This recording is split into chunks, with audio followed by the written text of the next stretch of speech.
سوال: اگر کوئی جھوٹی گواہی دیتا ہے تو اس کے لیے حدیث شریف میں کیا حکم آیا ہے؟ 1 2 3 4 5 اس کا صحیح جواب یہ ہے کہ نبی پاک صلی اللہ تعالی علیہ وسلم نے فرمایا، اگر کوئی جھوٹی گواہی دیتا ہے تو جس جگہ جھوٹی گواہی دیے ہے اس کے قدم ہٹنے بھی نہ پائیں گے کہ اللہ اس کے لیے جہنم واجب کر دے گا۔ سوال: جھوٹ انسان کو کہاں لے جاتا ہے؟ 1 2 3 4 5 اس کا صحیح جواب یہ ہے کہ نبی پاک صلی اللہ تعالی علیہ وسلم نے فرمایا کہ جھوٹ انسان کو برائی کی طرف لے جاتا ہے، یعنی گناہوں کی طرف لے جاتا ہے، اور برائی انسان کو جہنم کی طرف لے جاتی ہے۔ اس لیے انسان کو ہمیشہ سچ بولنا چاہیے۔ سوال: مسلمان سے بدگمانی پر حدیث شریف میں کیا وعید آئی ہے؟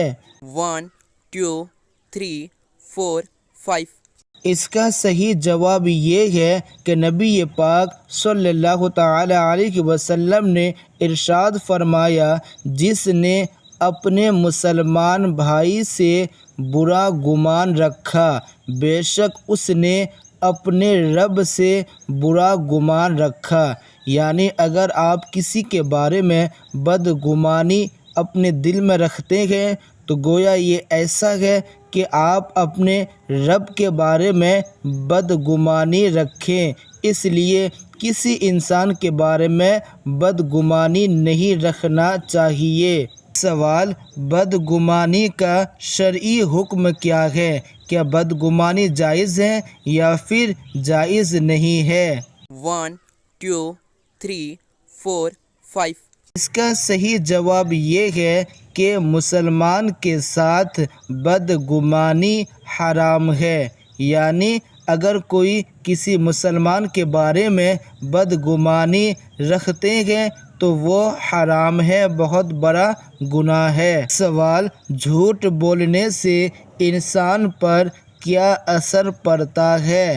1 2 3 4 5 اس کا صحیح جواب یہ ہے کہ نبی پاک صلی اللہ تعالی علیہ وسلم نے ارشاد فرمایا، جھوٹ انسان کو رسوا کر دیتا ہے، یعنی ذلیل کر دیتا ہے۔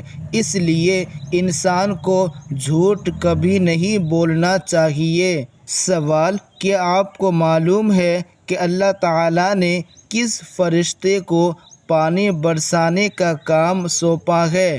یعنی کون سے فرشتے پانی برساتے ہیں؟ اگر ان کے نام آپ کو معلوم ہے تو کمنٹ سیکشن میں جواب دیں۔ چلیے ملتے ہیں نیکسٹ ویڈیو میں۔